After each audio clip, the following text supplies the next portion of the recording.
हम योग दर्शन के 33वें सूत्र को पढ़ेंगे। मैं उसका उच्चारण कर रहा हूँ। मैत्री करुणा मुदितोपेक्षाणाम सुख दुख पुण्या पुण्य विषयाणाम भावनातश्चित्त प्रसादनम।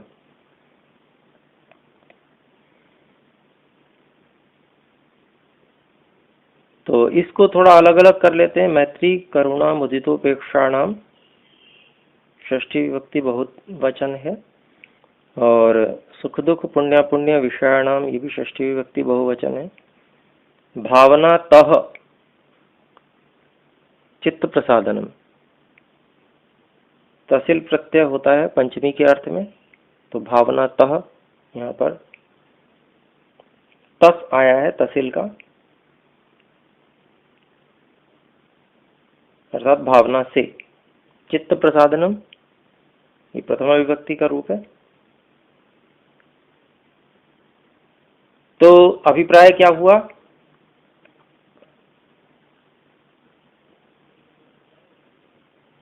सुख दुख पुण्य अपुण्य विषयाणाम, अर्थात जो सुख युक्त विषय हैं, अर्थात जो लोग सुख से युक्त हैं,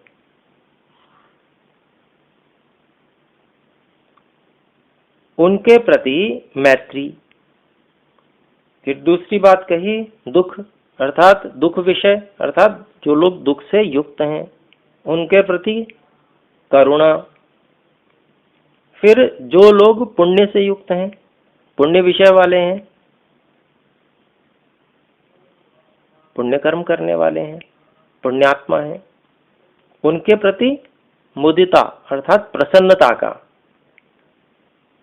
और अपुण्य विषय वाले अर्थात जो लोग पाप कर्म करने वाले हैं,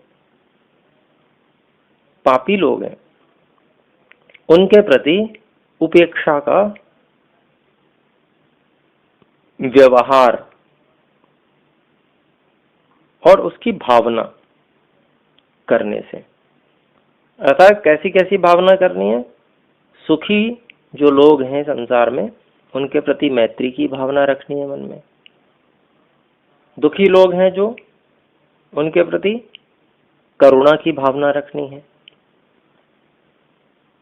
जो पुण्यात्मा लोग हैं उनके प्रति प्रसन्नता की भावना मन में रहनी चाहिए, और जो पापी लोग हैं उनके प्रति मन में उपेक्षा का भाव रहना चाहिए।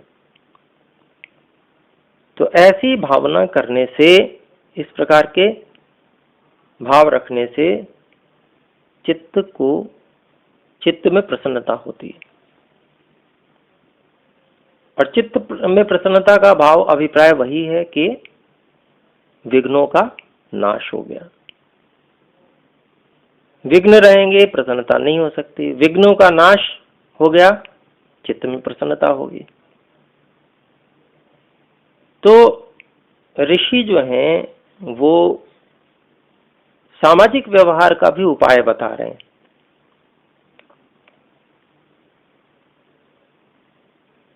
अर्थात सामाजिक व्यवहार करते समय मन में कैसी स्थिति रखें, यहां तक बता दिया। अगर हमें मन को प्रसन्न करना है, सभी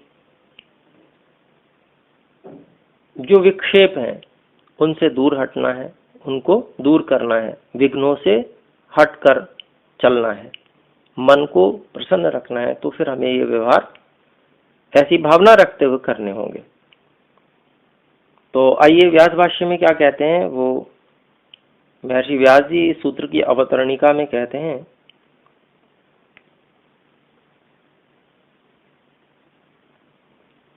तो जिस जो कि चित्त अवस्थित है, पूर्व सूत्र में जो महर्षि व्यास जी ने बात बताई कि चित्त जो है वो क्षणिक नहीं है। कुछ लोग क्षणिक कहते हैं, वो गलत बात है।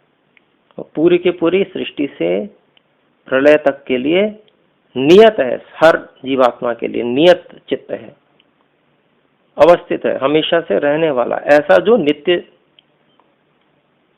एक सृष्टि से प्रलय तक जो नित्य रहने वाला चित्त है उसको अवस्थित चित्त कहा है। तो उस ऐसे चित्त के लिए अब परिकर्म का निर्देश किया जाता है। अर्थात चित्त की प्रसन्नता लाने के लिए, चित्त हमेशा प्रसन्न रहे, उसके लिए क्या क्या कार्य किए जाएं, वो सब महर्षि पतंजलि अब सूत्रों के माध्यम से बताएंगे। तो जुड़ी हुई बात वहीं से है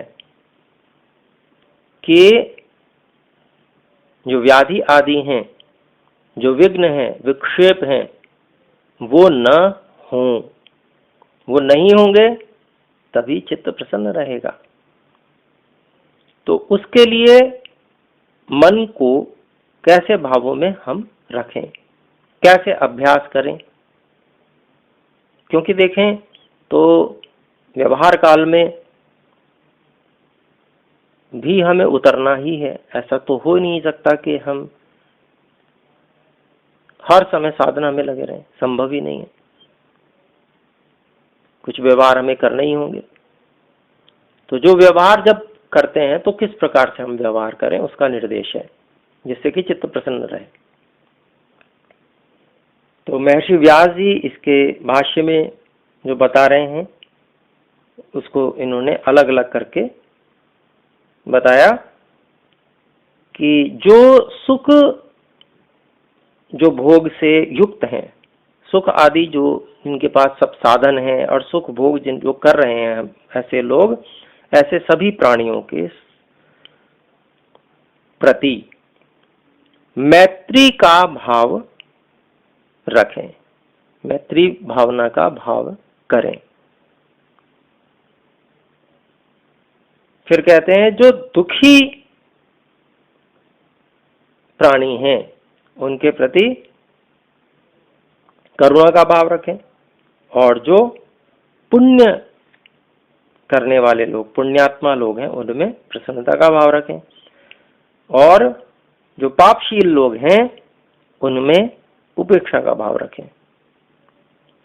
उपेक्षा का अभिप्राय यही होता है कि उसके प्रति कोई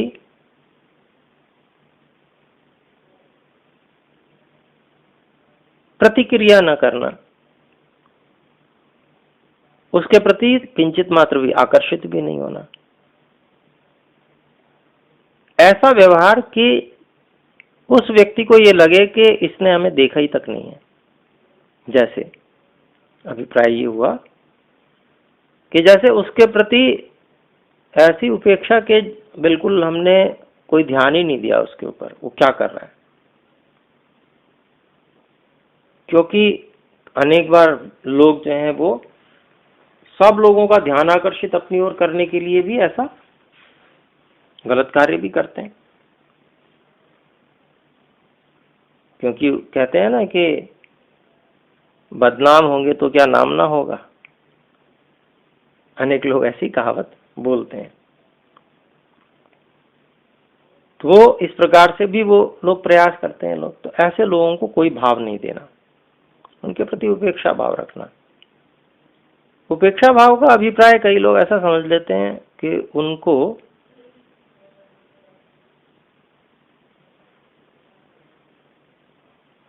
इस प्रकार से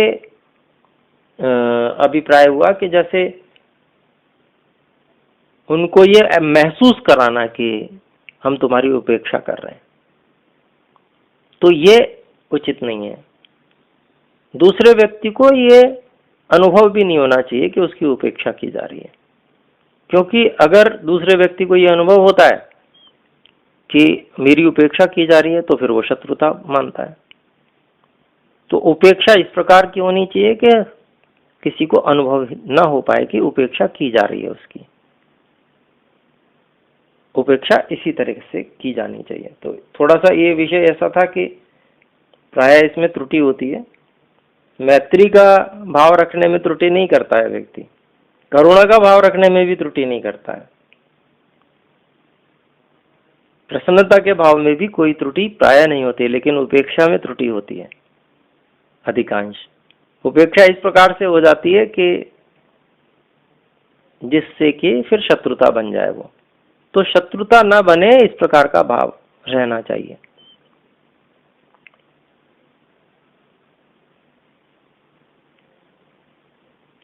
तो यहाँ पर जो अपुण्य आत्माएं हैं, पापी लोग हैं, उनके प्रति उपेक्षा का भाव रखने के लिए कहा गया है। तो इस प्रकार से जो भावना करता है योगी, उस योगी के यहां पर कहा गया शुक्ल धर्म उत्पन्न हो जाता है। शुक्ल धर्म का अभिप्राय शुद्ध ज्ञान, शुद्ध कर्म, शुद्ध उपासना से अभिप्राय है।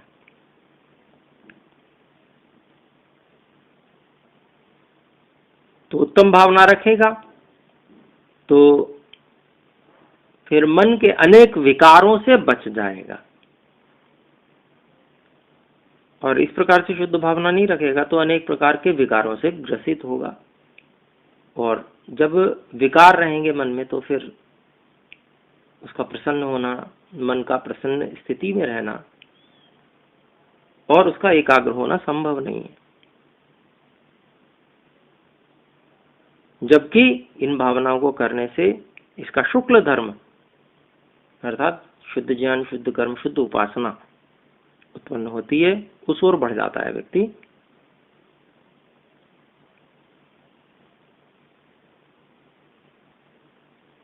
हाँ, नेटवर्क की कुछ समस्या चल रही है, यद्यपि सबसे बढ़िया नेटवर्क है एयरटेल का, फिर भी समस्या आ रही है।